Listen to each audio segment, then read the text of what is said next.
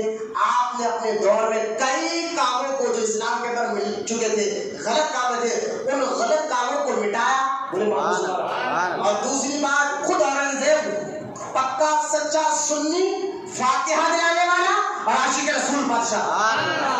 بولے محمد سبحان اللہ.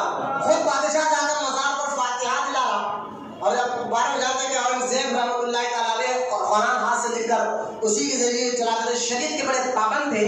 اورنگزیب رحمۃ اللہ علیہ جب بندہ نواز کی بارگاہ میں گئے نا, خواجہ بندہ نواز کی بارگاہ میں, اور جا کر جب بندہ نواز کی زیارت کی تو اورنگزیب رحمۃ اللہ تعالیٰ علیہ فارسی میں ایک شعر خواجہ بندہ نواز کی شان میں پڑھا. وہ شعر آج بھی خواجہ بندہ نواز رحمۃ اللہ تعالیٰ علیہ کی درگاہ میں چوکھٹ پر لکھا ہوا ہے. اب دیکھیں فارسی میں اورنگزیب نے کیا کہا کہ نیست کعبہ ہے, نیست کعبہ در دکن چس در گئے گیسو دراز. یہ خواجہ بندہ نواز کی شان میں اورنگزیب کہہ رہے فارسی میں, اس کا میں اردو ترجمہ بتاؤں گا. نیست کعبہ در دکن چس در گئے گیسو دراز, بادشاہ دین و دنیا طاقت بندہ نواز. بولے محبت سے سبحان اللہ. اگر گلبرگہ والے خواجہ بندہ نواز کی سچی محبت ہے تو اللہ کی رضا کے لیے بہت محبت سے سبحان اللہ. کیا کرے اورنگزیب, نیست در گئے در دکن, سبحان اللہ. خواجہ بندہ کعبہ نیست در دکن. میرے خواجہ اورنگزیب کہہ رہے ہیں کہ اے بندہ نواز, آپ کا روزہ, آپ کا دربار ایسا دربار ہے کہ آپ کا دربار جو بھی آپ دیتا ہے, آپ کا روزہ جو بھی دیتا ہے, اس کو کعبے سے برکتیں ملتی ہے. آپ کا دربار کعبے کے مشابہ ہے, بلکہ جیسا کعبے میں سے برکت ملتی ہے ایسے آپ کے روزے سے برکتیں ملتی ہے. اور کیا کہا, نیست کعبہ در دکن چس در گئے گیسو دراز, بادشاہ دین و دنیا طاقت بندہ نواز.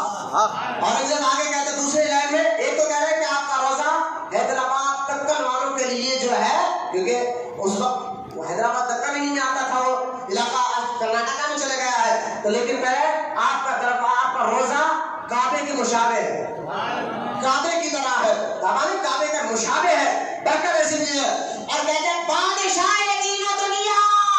اورنگزیب کہتے ہیں اورنگزیب میں تو دنیا کا بادشاہ ہوں اور میری بادشاہت ایک وقت ختم ہو جائے گی, لیکن اورنگزیب کہتے ہیں بندہ نواز بادشاہ دین و دنیا, آپ دنیا کے بھی بادشاہ ہے اور دین کے بھی بادشاہ ہے. آگے اورنگزیب کہتے ہیں ہر بادشاہ کچھ دن جی کر مر جاتا ہے, جب وہ مرتا ہے اس کی بادشاہت ختم ہو جاتی ہے, لیکن بندہ نواز آپ کیا ہے, تو اورنگزیب کہہ رہے ہیں کہ بادشاہ دین و دنیا طاقت بندہ نواز, آپ کی بادشاہت ہمیشہ تھی اور اللہ تعالیٰ آپ کو ایسی بادشاہت ہمیشہ رکھے گا.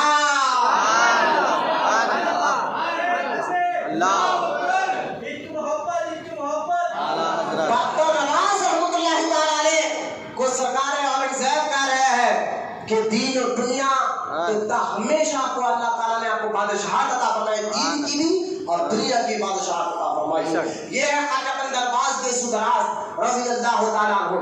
آپ کے آبا و اجداد خواجہ بندہ نواز کا جو فیملی ہے, جو آپ کے والد ہے, پہلے تو یہ دیکھیں خواجہ بندہ نواز ہے کس خاندان سے؟ سبحان اللہ سبحان اللہ میں نے ولی کی ضرورت اہمیت پر کچھ حدیثیں سنا کے آپ نے بندہ نواز کے مختصر پہ ٹائم ختم ہونے آ رہا ہے، مختصر طور پر بندہ نواز کے بارے میں آپ کو کچھ باتیں اور ان کی تعلیمات آپ کے سامنے رکھنا چاہتا ہوں۔ پہلے تو یہ دیکھیں کہ خواجہ بندہ نواز بن سدراج رحمۃ اللہ تعالیٰ علیہ کس خاندان سے تعلق رکھتے ہیں؟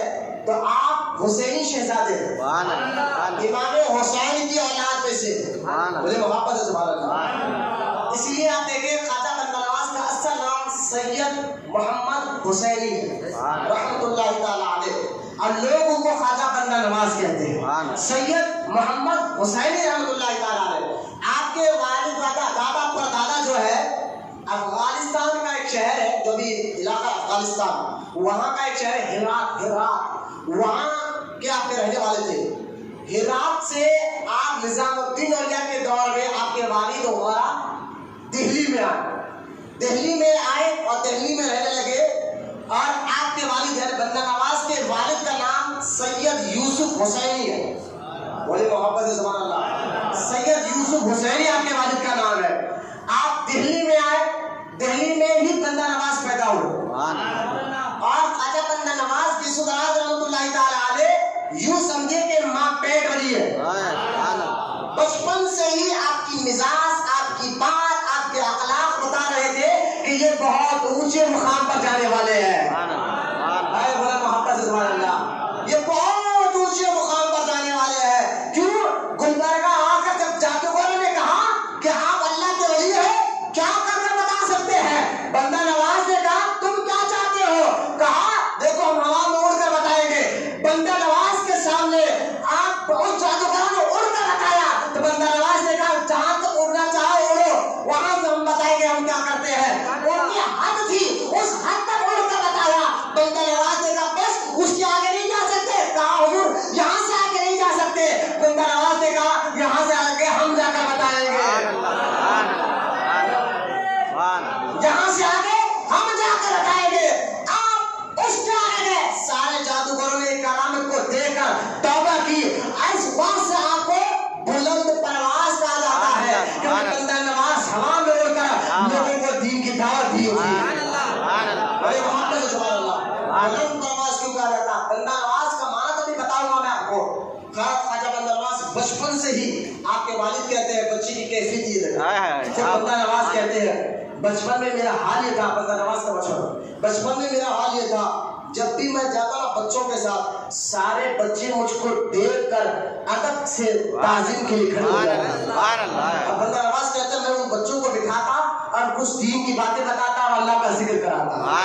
بچپن سے اعلیٰ مزاج دے کے، فکر دے کے، سوچ دے کے خواجہ بندہ نواز بن سدراج رحمۃ اللہ تعالیٰ علیہ کی بچے، میں کہتا ہوں جو بچپن میں خواجہ بندہ نواز کہ ادب کرنے والے جو بچے تھے، دوست تھے، میں نے کہا وہ بچے بھی عام بچے نہیں ہیں۔ عام بچے ان کی حالت اور ہوتی ہے، وہ تو کھیلنا کودنا چاکلیٹ نہ جانے کیا کیا کھائے جاتے ہیں، لیکن جو بچے بندہ نواز کو دیکھ کر خود ادب میں آ جائے، خود تعظیم کر رہے ہو، خود ادب کر رہے ہو، تو یقین جانے وہ بچے بھی عام بچے نہیں تھے جو خواجہ بندہ نواز کی صحبت میں بیٹھے ہیں۔ خواجہ بندہ نواز بن سدراج رحمۃ اللہ علیہ فرماتے بچپن سے میں اپنے والد کی زبان سے دو بزرگوں کی تعریف بہت سنا کرتا تھا۔ سبحان اللہ۔ اگر گھروں میں ماحول بچپن سے ہی اپنے سامنے بچوں کے سامنے ماں باپ کسی نیک بندوں کا ذکر کرے، تربیت کرے نا، وہ گھر کا ماحول ہی الگ ہوتا ہے۔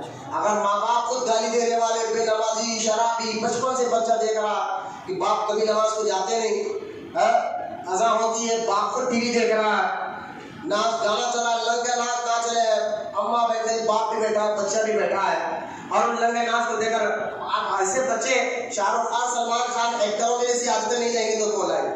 یہ اللہ والوں کے گھر میں خود خواجہ بندہ نواز بن سدراج رحمۃ اللہ علیہ کی زندگی دیکھ لیں آپ، ان کے گھر میں آج خود بندہ نواز کہتے ہیں کہ میری اولاد میں پیدا ہونے والا بچہ، بندہ نواز کا قول بتا رہا ہوں، میری اولاد میں پیدا ہونے والا بچہ اس وقت تک نہیں مرے گا جب تک وہ اللہ کا ولی نہ بن جائے۔ آپ بندہ نواز تو بندہ نواز ہے، آپ ان کی اولاد میں سید راجہ فتح حسینی کو دیکھ لیں جو مصری گنج کا آرام کر رہے ہیں، آپ ان کی اولاد میں مٹی کے شہر میں آرام کرنے والے سید نور اللہ حسینی کو دیکھ لیں، آپ لوگ غلام ان سے فیض لے رہے ہیں،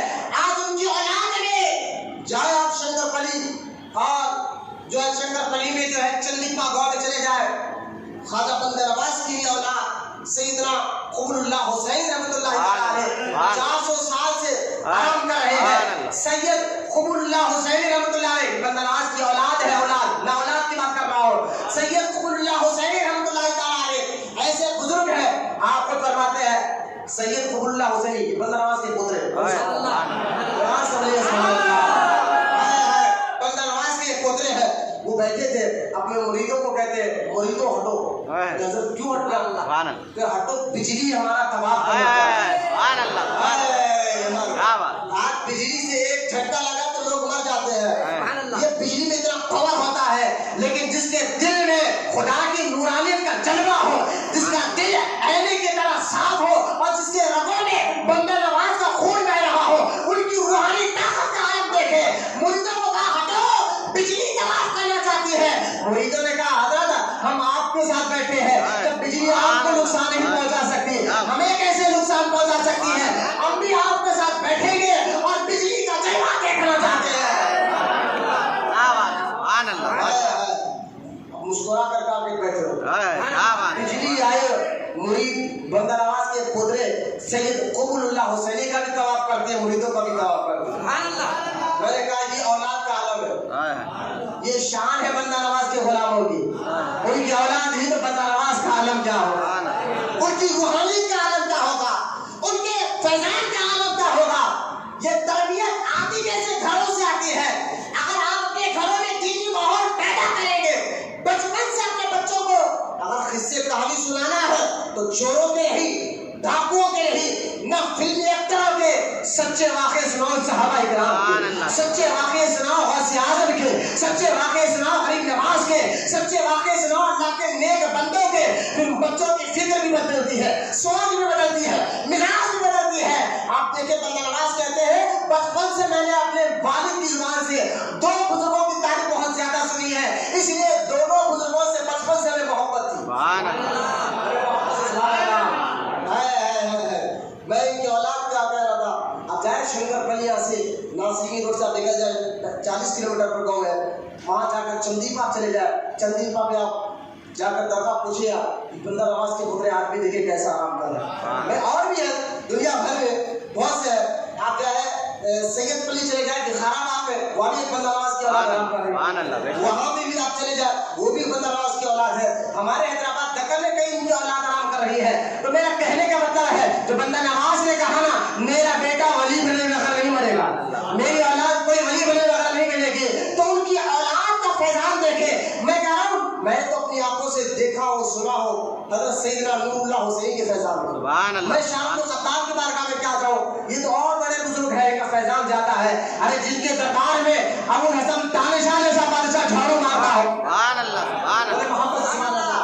ابو الحسن تانشاہ جیسا بادشاہ بندہ نواز کے پوترے سید شاہ ابو قطار حسینی کے دربار میں جھاڑو مارتا ہو، یہ ہے بندہ نواز کی اولاد۔ میں کیا کہوں کہ وہ کیا ہے، مٹی کے شہر نور اللہ حسینی رحمۃ اللہ علیہ کی بات، یہ بھی بندہ نواز کے پوترے ان کے بارے میں میں نے اپنی آنکھوں سے دیکھا سنا ہے۔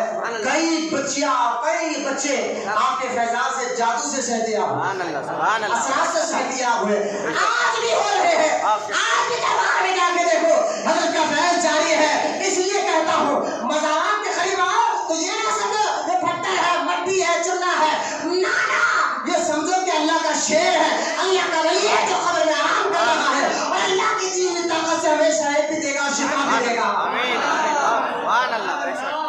جو مزارات کے قریب یہ سوچ کر آتا ہے اس کو فیض مل کر رہتا ہے، اس کو فیض مل کر رہتا ہے۔ اور یہ فیض لینا مزارات میں بتاؤں گا کہ کس طرح فیض لے جایا جاتا ہے، لیکن سنیے بندہ نواز کہتے ہیں دو بزرگوں کی تعریف ہمارے گھر میں اپنے والد کی منہ سے بھی سنتا تھا، ماں کے بھی منہ سے سنتا تھا، خود میرے والد ان کے مرید بھی تھے۔ ہم نے کہا بندہ نواز وہ کون دو بزرگ ہے جس کی تعریف بار بار بار بار بار بار سنا کرتے تھے؟ کہا ایک تو نظام الدین اولیاء تھے، ایک تو نظام الدین اولیاء کی تعریف، کیونکہ میرے خود بندہ نواز کہتے ہیں میرے خود ابا نظام الدین اولیاء کے مرید تھے، میرے خود والد نظام الدین اولیاء کے مرید تھے، اور بار بار مجھے ہاتھ پکڑ کر خانقاہ میں لے جاتے، چلنا نظام الدین اولیاء کا دربار دے گا، چلنا نظام الدین اولیاء کا چہرہ دے گا، اور نظام الدین اولیاء کے دربار میں، اور نظام الدین اولیاء کا